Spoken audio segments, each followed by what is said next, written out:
Olá, boa noite, meu irmão, minha irmã. Boa noite a você, querido ouvinte da Palavra de Deus, que nos acompanha por este canal, essas mensagens que nós estamos postando nesses últimos meses, devido ao isolamento que estamos passando. Sejam todos bem-vindos mais uma vez a uma reflexão da Palavra de Deus, que nós temos a maior satisfação em assim fazer, para que possamos alimentar nossas almas, não é verdade? Estamos em um período em que precisamos alimentar nossas almas, alimentar a nossa vida com coisas boas, não é isso? Esperamos que em breve possamos estar juntos no templo novamente, louvando ao Senhor e engrandecendo o seu nome. Nós hoje estaremos meditando no tema, em cima do tema proposto para este mês, para essa área, uma reflexão em cima desse tema que fala que é ensinando e estudando a palavra de Deus, fonte inesgotável de esperança. Bem, hoje nós gostaríamos de refletir sobre a esperança, a segunda parte deste tema. A palavra do Senhor é fonte inesgotável de esperança. E nós gostaríamos de, esta noite, com auxílio, claro, do Espírito Santo do Senhor, falar sobre esperança. Né? Esperança que é o que nos move nos momentos difíceis, é o que faz com que nós não desanimemos em meio às tribulações, em meio aos problemas. Então, nós partiremos logo para esta reflexão.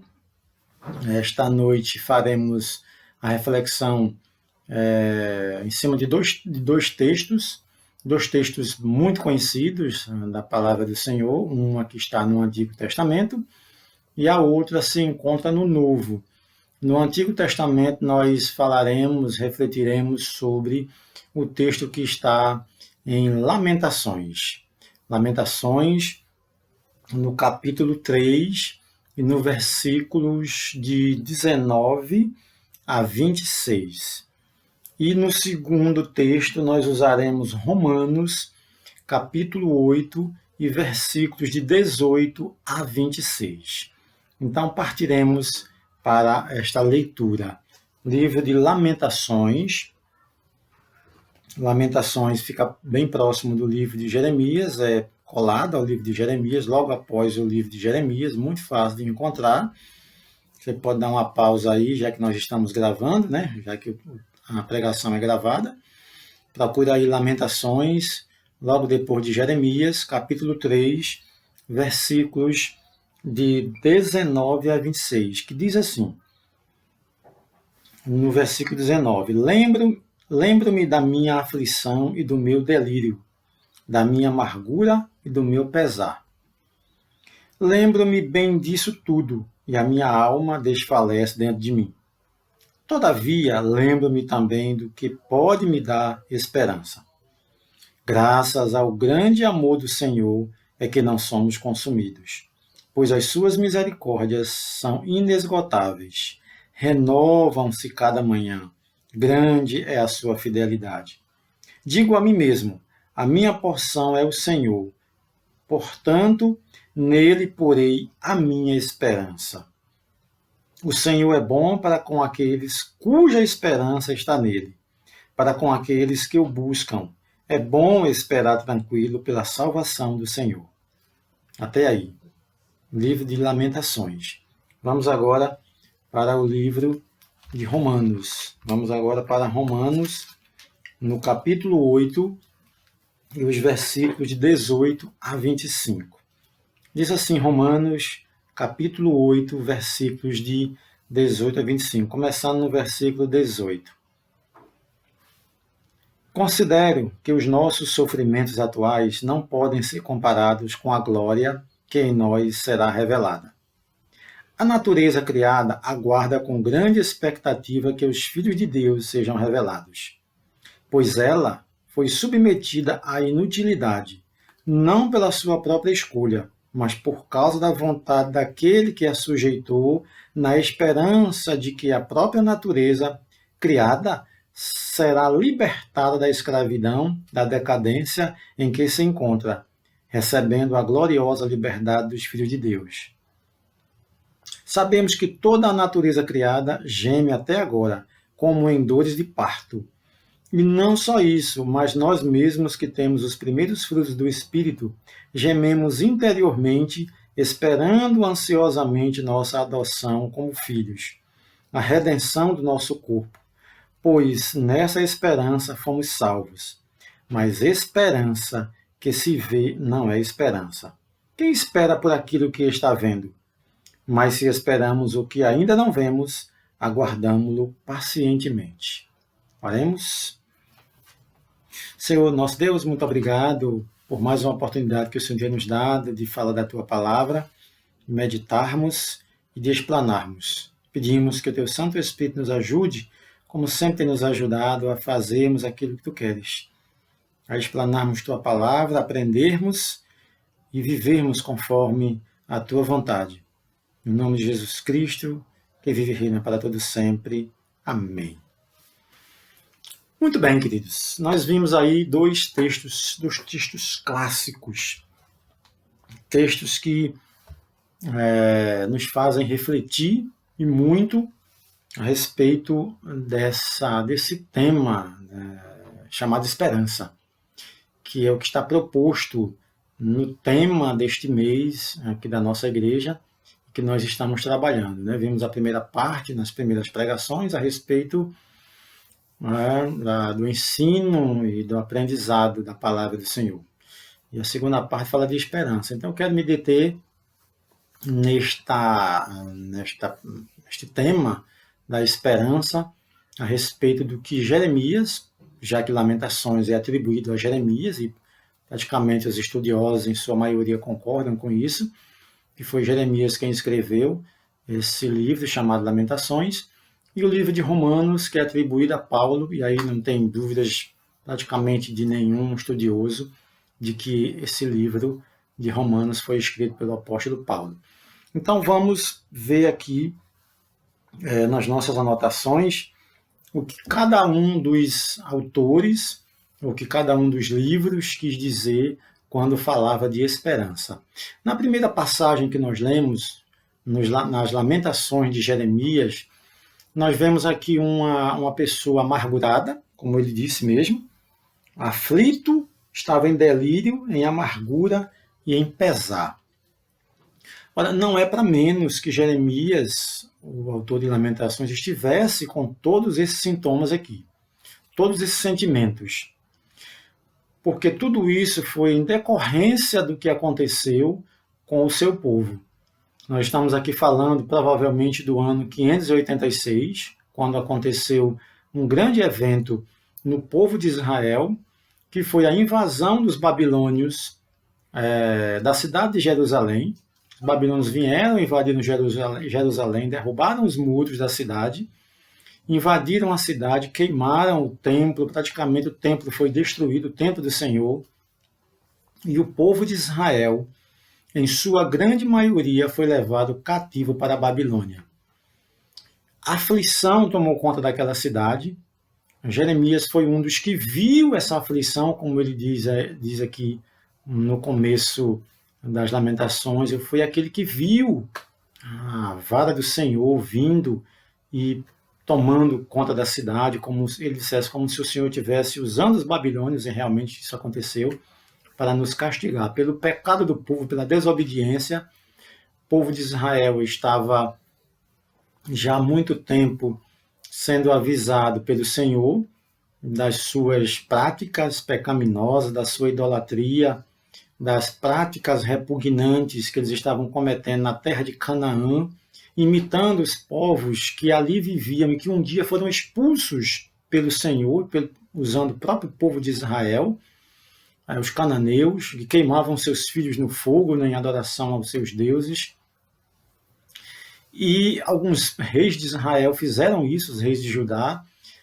Então o Senhor se irou o reino do norte, né, de Israel já havia caído, e naquele momento, no ano de 586 a.C., foi a vez de Jerusalém. O reino de Judá foi sucumbido, né, caiu mediante o poder do reino babilônico na pessoa de Nabucodonosor, que os irmãos aí já conhecem muito bem essa história. Jeremias presenciou tudo isso. Jeremias esteve naquela cidade antes da chegada dos babilônios, avisando a eles, foi espancado, desacreditado, foi xingado, foi preso, fizeram de tudo com aquele profeta para que ele não falasse aquilo que Deus havia mandado ele falar. E quando chegou o grande dia da cidade ser destruída, Jeremias estava lá. Jeremias presenciou todo aquele sofrimento, os seus compatriotas sendo mortos, o povo da sua terra sendo dilacerado, mulheres sendo estupradas, o povo sendo levado para a Babilônia cativo, e Jeremias permaneceu ali. Jeremias foi um dos que não foi levado para a Babilônia. E ele escreve, talvez não muito tempo depois, porque ainda estava com angústia, com amargura, com pesar de tudo que ele tinha ouvido e visto, e ele escreve essas lamentações, esse livro chamado Lamentações. Então, ele está contrito, ele está acabado, destruído sentimentalmente.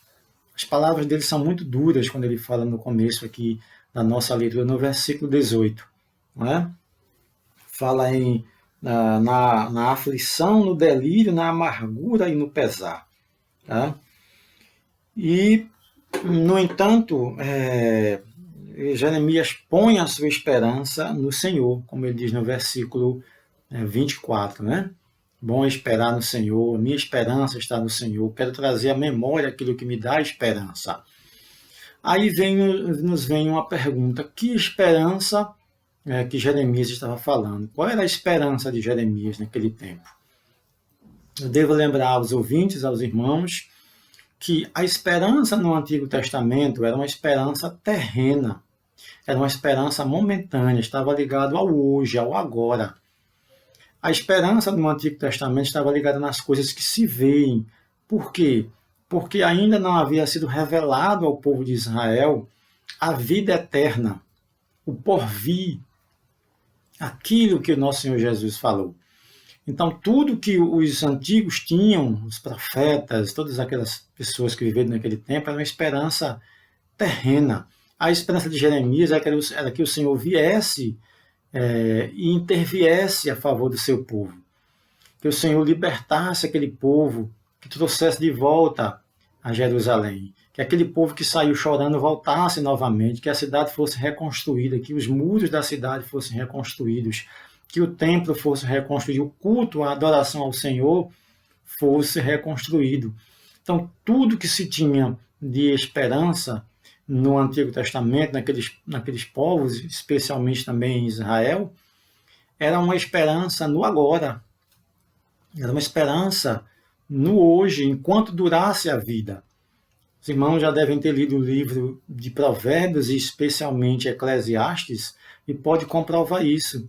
O autor de Eclesiastes é um homem amargurado no final da sua vida, dizendo que é uma tolice, é uma loucura uma pessoa como ele, que era um sábio, que tinha feito tantas coisas, morrer e ir para o mesmo lugar que um animal. Por quê? Porque eles não tinham ainda essa esperança na vida eterna. A revelação ainda não havia sido totalmente sido feita nessa revelação ao povo de Israel. Aos poucos, Deus foi revelando a Israel um mundo que eles não conheciam, um mundo espiritual. Foi a partir do momento em que aquele povo foi para a Babilônia e teve contato com o povo babilônico, foi que eles tiveram a noção de que existe uma dualidade, ou seja, o Deus do bem, o Deus criador, e um ser do mal, o Satã, que vai aparecer em alguns textos logo depois. Mas até então não se tinha essa noção. Tudo vinha de Deus, o bem ou o mal. Então o povo não tinha ainda essa noção de espiritualidade, mundo pós-vida. Foi com o contato que eles tiveram com os medos, com os persas, com os gregos, com os romanos, que veio a noção de céu, de inferno, de vida após a morte. Então, o mundo espiritual foi sendo revelado a Israel aos poucos, e Deus revelou muitas vezes com o contato que eles tiveram com outros povos. Então, a esperança naquele momento, a esperança de Jeremias era uma esperança terrena, era uma esperança do agora. O contexto em que Jeremias estava vivendo foi um contexto realmente muito terrível, foi um contexto de dor, de sofrimento. E tudo que eles queriam era a restauração daquele reino próspero, o reino de Salomão, dos reis de Judá ou de Israel que viveram, que foram fiéis ao Senhor. Era uma esperança no agora, era uma esperança terrena. Então, essa aflição, essa esperança que Jeremias estava dizendo que tinha no Senhor, era de restauração. Se você continuar lendo o livro de Lamentações, você vai ver que ele termina com essa esperança de que o Senhor restaure, que o Senhor não vai ficar irado para sempre com o seu povo. Afinal de contas, era o povo que ele escolheu e prometeu a um homem chamado Abraão que daria aquela terra e que deixaria eles viverem ali prósperos, numa terra que mana leite e mel. De repente, eles perdem tudo. Então, era tudo que eles tinham. Era a esperança no agora. No segundo texto que nós lemos, aí é uma outra esperança. Nós estamos falando aqui do período apostólico, do período em que o apóstolo Paulo estava transmitindo ao mundo gentil o evangelho do nosso Senhor Jesus Cristo. O ano, aproximadamente, da escrita desse livro de Romanos foi o ano 57, segundo os estudiosos, o ano 57 depois de Cristo. E o período era o período de governo do imperador Nero, um dos mais sanguinários, se não o mais sanguinário imperador romano, e que perseguiu a igreja em Roma de forma violenta. Depois de um incêndio que aconteceu na cidade de Roma, Nero culpou os cristãos, mas tudo que se sabe é que foi ele mesmo quem provocou o incêndio para tentar reconstruir a cidade, uma cidade aos moldes dele. Culpou os cristãos e a perseguição em Roma foi terrível. Disse então que, segundo os estudiosos, que foi nesse período que Paulo e Pedro foram mortos, martirizados, nesse período do governo de César Nero. Então, o período que Paulo está escrevendo essa carta é um período também um período difícil, um período que marcava o início da perseguição da igreja por conta de um imperador louco, um imperador que era egocêntrico, que queria o mundo a seus pés, que todos deveriam adorá-lo, porque ele se dizia Deus também, não é? A abominação de se colocar no lugar de Deus. Então não era um período fácil, não era um período de muita para os irmãos que estavam em Roma, já que Paulo estava escrevendo para os romanos. Para que romanos? Para os cristãos em Roma, os cristãos que viviam em Roma, que aceitaram o evangelho, a mensagem da salvação, e que estavam em Roma naquele momento, recebendo de Paulo refrigério e uma carta maravilhosa, a carta aos Romanos, que fala de muitas coisas, inclusive do Antigo Testamento. Paulo usa muitos textos do Antigo Testamento para justificar o seu ensino aos romanos, já que eles eram gentios, não eram judeus, não estavam acostumados com a literatura judaica e precisavam se inteirar dos textos do Antigo Testamento. Então, o período é esse, aproximadamente 57 depois de Cristo. Só que Paulo aqui fala de uma outra esperança. Paulo não fala da esperança terrena. Aí é uma outra esperança, uma esperança no porvir. Por quê? Porque a revelação do mundo espiritual, do mundo pós-vida, já havia sido deixado com o povo, com a igreja, com os apóstolos, para que estes tivessem a esperança na vida eterna. Para que não ficassem ligados somente às coisas dessa vida, esperando somente uma vida longa, com filhos, com muitos netos, com bisnetos, com ouro, com prata, com terrenos, com bens, com posses, mas que se preocupassem na eternidade, ou com a eternidade. é uma outra situação, é uma outra esperança. Paulo vai dizer no texto aqui, esperança que se vê não é esperança. Estava dizendo que, se nós esperamos somente aqui nessa vida, como ele disse em outro texto, nós somos os mais miseráveis de todos os seres humanos. Porque a esperança que Paulo estava falando não era para o agora somente. Era algo para o porvir, era algo que vai além daquilo que os nossos olhos veem, mesmo que vivamos longos anos. Então, duas perspectivas diferentes de esperança. Na primeira, uma esperança no agora. Na segunda, a esperança no porvir. A esperança que não morre. A esperança que está viva dentro de nós, mesmo em meio às grandes tribulações, em meio às lutas, em meio às batalhas, em meio a tudo aquilo que nós enfrentamos. E olha que os irmãos daquele tempo enfrentaram uma luta muito grande.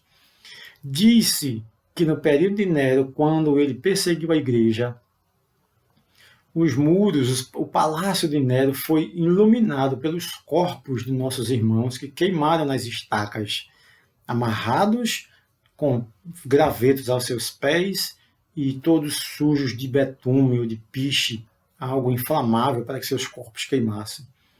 Então Nero implantou uma perseguição muito, mas muito grande ao povo de Deus naquela época.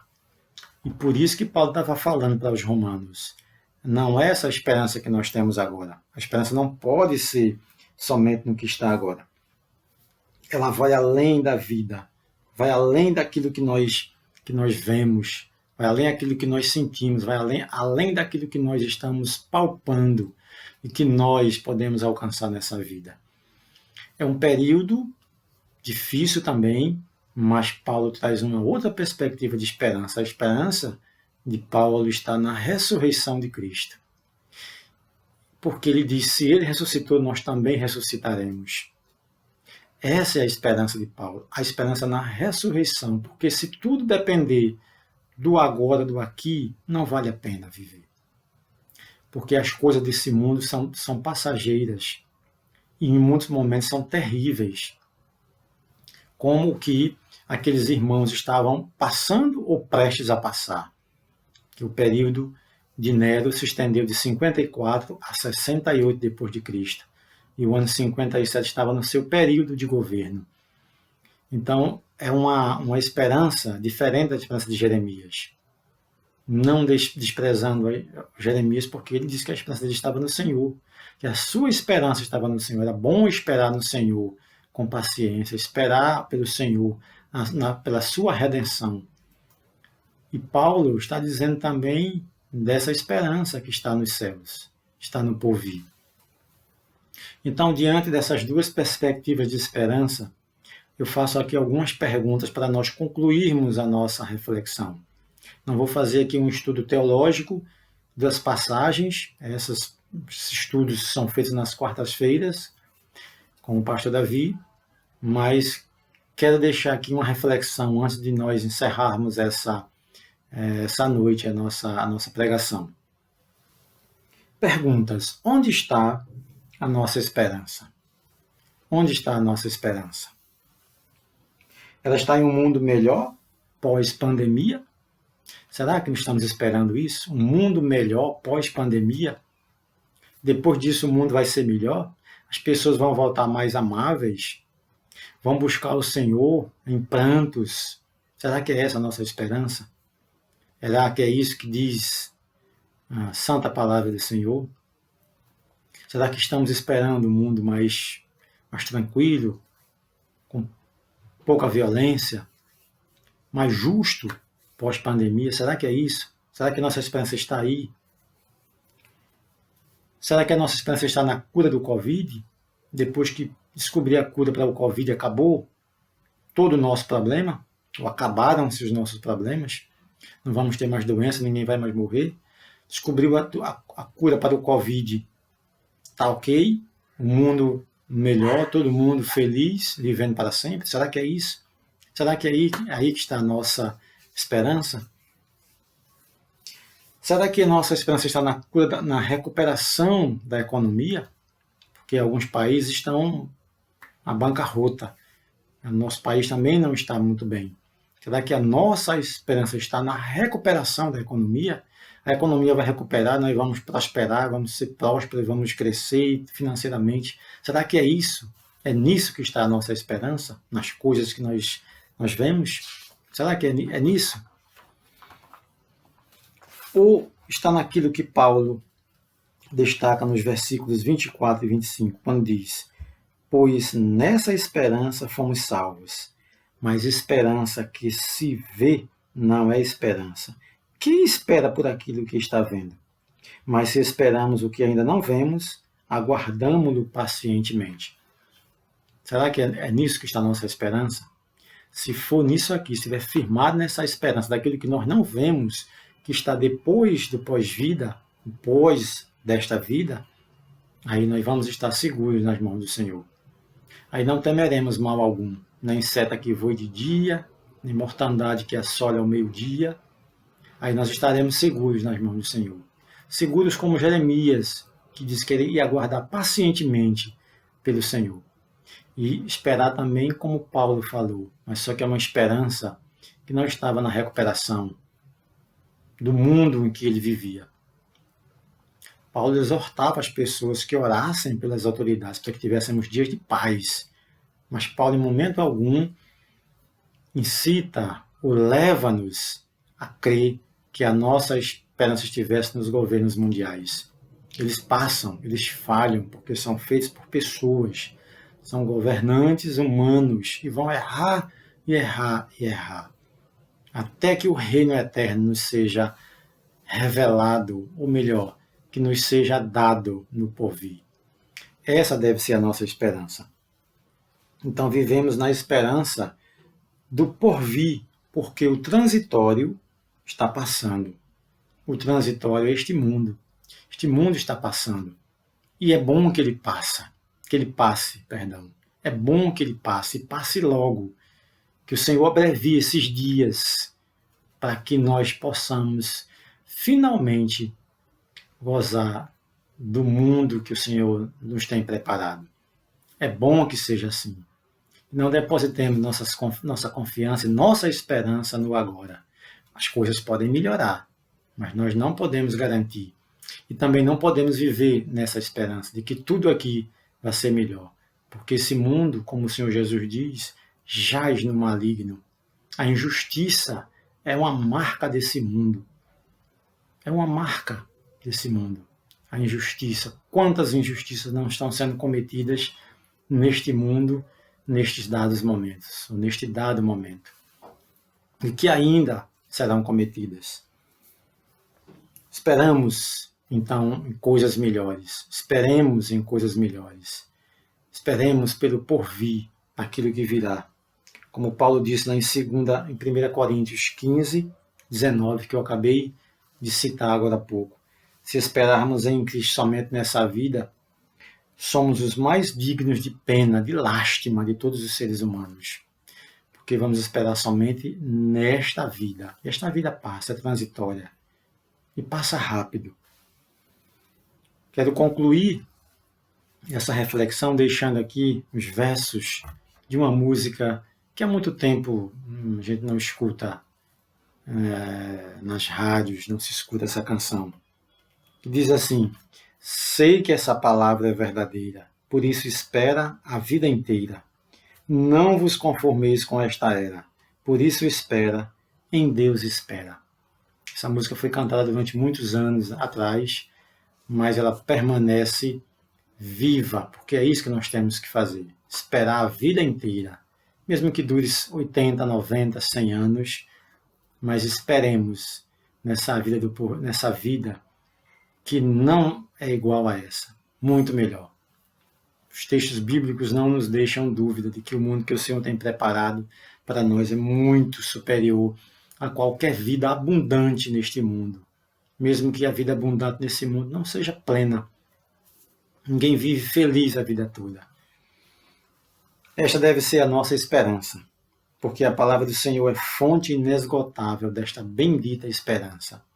Que o Senhor nos ajude a vivermos nessa esperança. A esperança do porvir, como um hino que se canta há muito tempo pelo cantor cristão. a esperança do porvir. Que Deus nos abençoe, que lhes dê uma semana de paz debaixo da bendita graça e que a esperança do Senhor se renove em nós e em vós a cada dia. Que Ele vos abençoe, no nome de Jesus Cristo, que vive e reina para todo sempre. Amém.